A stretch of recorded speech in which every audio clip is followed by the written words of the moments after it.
যদি আমি বলি আমার রাসূল কেমন ছিলেন, তিনি ছিলেন মধ্যম আকৃতির, তিনি না লম্বা না খাটো।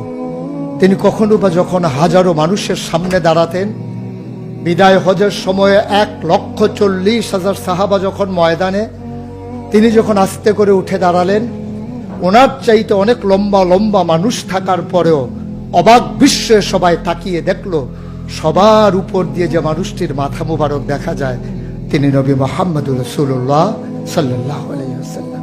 তিনি মধ্যম আকৃতির হওয়ার পরে সবার উপরে তার শির, সবার উপরে তার মাথা। সবাই অবাক বিস্ময়ে তাকিয়ে দেখলেন তার চুলগুলো হালকা হালকা কোঁকড়ানো। তিনি কখনো বা যখন চুলের ভিতরে তৈল দিয়ে আছড়াতেন, অবাক বিস্ময়ে মানুষ তাকিয়ে দেখতেন, মনে হতো চুলের মাঝে যেন মৃদুমন্দ ঢেউ দেখা যায়। তার কপালটা ছিল চওড়া শুভ্র, তার চোখের ভ্রুগুলো ছিল ধনুকের মতো বাঁকা, তার চোখগুলো ছিল টানা টানা ভাসা ভাসা, তার চোখের পাতাগুলো ছিল গোলাপের পাপড়ির মতো। তিনি কখনো বা যখন চোখের পলক ফেলতেন, অবাক বিস্ময়ে মানুষ তাকিয়ে দেখতেন, মনে হতো মৃদুমন্দ বাতাসে গোলাপ পাপড়ি দোল খাচ্ছে।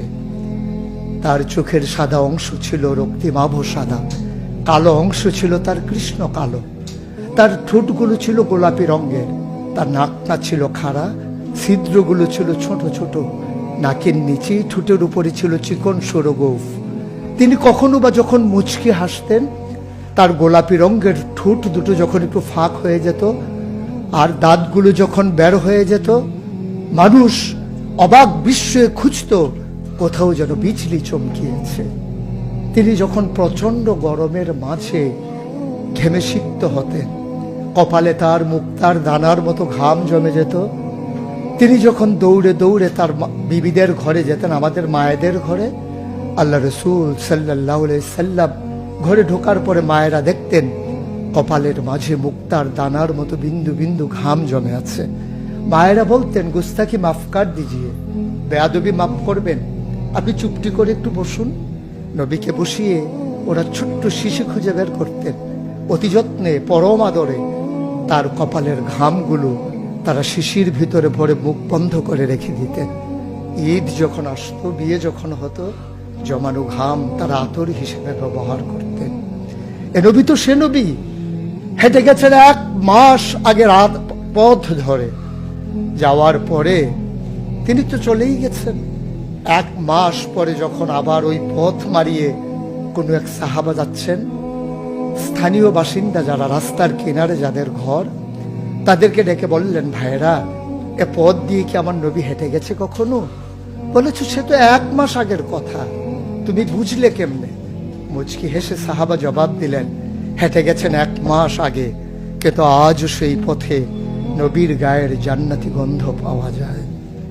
এ আমার নবী, এ আমাদের নবী, আমাদের গর্ভের নবী। কেন পাঠালেন নবীকে? লাকাদ কানা লাকুম ফি রাসূলিল্লাহি উসওয়াতুন হাসানাহ। তিনি মডেল, তিনি আইডল, তিনি আইকন, তিনি অনুপম আদর্শ, তিনি আমাদের জন্য উসওয়াতুন হাসানাহ।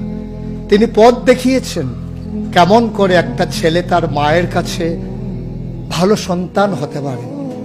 তিনি আঙ্গুল দিয়ে দেখিয়ে দিয়েছেন কেমন করে কোনো এক স্ত্রীর কাছে ঈর্ষণীয় স্বামী হওয়া যায়। তিনি আচরণ করেছেন মা আয়েশার সাথে এমন যে আচরণ আজও যদি কোনো মেয়েরা করে, তাহলে তার স্বামী হবে তার কাছে সেরা স্বামী। শুধু সেই স্বামী তার স্ত্রীর সাথে সেই ব্যবহার করে।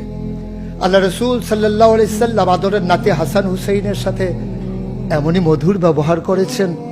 কেউ যদি সেরা নানা হতে চায়, কেউ যদি সেরা দাদা হতে চায়, সেজন্য নবীজি যে আচরণ করেছে হাসান হুসাইনের সাথে, সেই আচরণ করে তার নাতনি নাতনির সাথে, তাহলে সে হয়ে যাবে সেরা নানা। কেউ যদি আদর্শ শিক্ষক হতে চান, কেউ যদি হতে চান উত্তম আদর্শের অনুসারী, তাইলে আল্লাহ রাসূল সাল্লাল্লাহু আলাইহি সাল্লামকে আল্লাহ নিজেই জানিয়ে দিলেন যে আমি তো আপনাকে দান করেছি ইন্নাকা লাআলা খুলুকিন আযীম, আপনি হচ্ছেন উত্তম থেকে উত্তমতর চরিত্রের অধিকারী। চরিত্র হচ্ছে 3 রকম, খুলুকুল হাসান, খুলুকুল করিম, খুলুকুল আযীম। খুলুকুল হাসান মানে হচ্ছে আপনাকে একজন গালি দিয়েছে, আপনি হুবহু সেই গালিটা দিয়েছেন। আপনাকে বলেছে তুমি বদ, আপনি বলেছেন আমি না, তুমি বদ। এটা হচ্ছে হাসান। আপনাকে বলেছে তুমি সাংঘাতিক খারাপ, আপনি চুপ মেরে হেঁটে চলে গেছেন মাথা নিচু করে, আপনি হচ্ছেন খুলুকুল কারিম।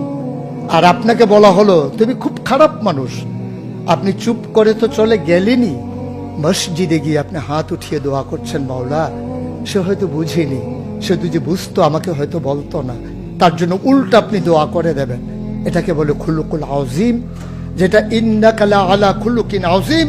আল্লাহ বলছেন, ও নবী আমি হলাম সর্বোত্তম মর্যাদার অধিকারী, আর আপনি হচ্ছেন সর্বোত্তম চরিত্রের অধিকারী।